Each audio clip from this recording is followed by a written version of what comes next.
ಸಮಾಜದ ಒಳಿತಿಗೆ ಶ್ರಮಿಸಿದ ಮಹಾನ್ ವ್ಯಕ್ತಿಗಳ ಪ್ರತಿಮೆ ಸ್ಥಾಪನೆ ಮಾಡುವುದು ಸಾಮಾನ್ಯ. ಸಮಾಜದ ಹಿತಕ್ಕಾಗಿ ದುಡಿದ ಮಹಾನ್ ವ್ಯಕ್ತಿಗಳಿಗೆ ಯಾವುದೇ ಜಾತಿ ಧರ್ಮಗಳು ಇರಲಿಲ್ಲ.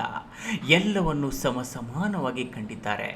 ಆದರೆ ಇಂತಹ ವ್ಯಕ್ತಿಗಳ ಪ್ರತಿಮೆ ಸ್ಥಾಪನೆ ವಿಚಾರದಲ್ಲಿ ಸಮುದಾಯಗಳ ನಡುವೆ ಸಂಘರ್ಷಕ್ಕೆ ಕಾರಣವಾಗುತ್ತಿರುವುದು ವಿಪರ್ಯಾಸವೇ ಸರಿ.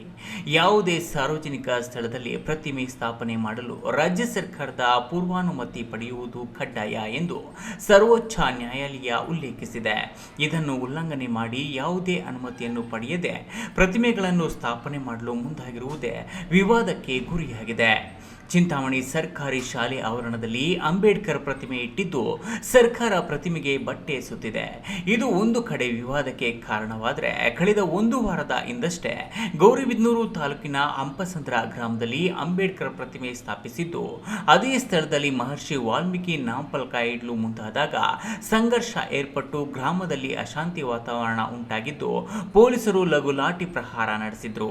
ಈ ನಡುವೆ 2 ದಿನಗಳ ಹಿಂದಷ್ಟೇ ಗುಡಿಬಂಡೆ ಪಟ್ಟಣದಲ್ಲಿ ಬಲಿಜ ಸಮುದಾಯದ ವತಿಯಿಂದ ಶ್ರೀ ಕೈವಾರ ಯೋಗಿನಾರಾಯಣ ಯತೀಂದ್ರರ ಪ್ರತಿಮೆ ಸ್ಥಾಪನೆ ಮಾಡುವ ಸಂದರ್ಭದಲ್ಲೂ ವಿವಾದ ಉಂಟಾಗಿದೆ. ಒಕ್ಕಲಿಗ ಸಮುದಾಯದ ಮುಖಂಡರು ಆವಳಿ ಬೈರೇಗೌಡರ ಪುತ್ಥಳಿ ಸ್ಥಾಪನೆಗೆ ಮುಂದಾಗಿದ್ದು ಗಲಾಟೆಗೆ ಕಾರಣವಾಗಿದ್ದು, ಜಿಲ್ಲಾ ರಕ್ಷಣಾಧಿಕಾರಿ ಕುಶಾಲ್ ಚೋಕ್ಸೆ ಲಾಠಿ ಹಿಡಿದು ರಕ್ಷಣೆಗೆ ನಿಂತಿದ್ದು ಪರಿಸ್ಥಿತಿಯನ್ನ ನಿಯಂತ್ರಣಕ್ಕೆ ತಂದಿದ್ದಾರೆ. ಇನ್ನು ಪರಿಸ್ಥಿತಿ ಬೂದಿ ಮುಚ್ಚಿದ ಕೆಂಡದಂತಿದ್ದು ಸಮುದಾಯಗಳ ನಡುವೆ ವಾಕ್ಸಮರ ನಡೆಯುತ್ತಿದೆ. ಪ್ರಮುಖ ವೃತ್ತ ಹಾಗೂ ರಸ್ತೆಗಳಿಗೆ ಗಣ್ಯರ ಹೆಸರು ನಾಮಕರಣ, ಸರ್ಕಾರಿ ಜಾಗದಲ್ಲಿ ಪುತ್ಥಳಿ, ಪ್ರತಿಮೆಗಳ ಸ್ಥಾಪನೆ ವಿಚಾರವಾಗಿ ಸರ್ಕಾರ ಮಾರ್ಗಸೂಚಿ ಇದೆ. ಆದರೆ ಇವುಗಳ ಪಾಲನೆಯಲ್ಲಿನ ನಿರ್ಲಕ್ಷ್ಯವು ಗಲಾಟೆಗಳಿಗೆ ಕಾರಣವಾಗಿದೆ. ಜನಪ್ರತಿನಿಧಿಗಳು ಸಮುದಾಯ ಒಲುಬಿಗಾಗಿ ಭರವಸೆ ಕೊಟ್ಟು ಕೈ ತೊಳೆದುಕೊಳ್ಳುತ್ತಿದ್ದು ಜನಾಂಗಗಳು ಭಿನ್ನಾಭಿಪ್ರಾಯಗಳಿಂದ ಗಲಾಟೆಯಲ್ಲಿ ತೊಡಗುವಂತಾಗಿದೆ.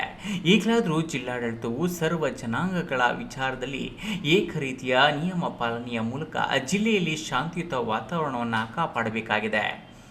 ಈ ನ್ಯೂಸ್ ಟಿವಿ ಬ್ಯೂರೋ, ಚಿಕ್ಕಬಳ್ಳಾಪುರ.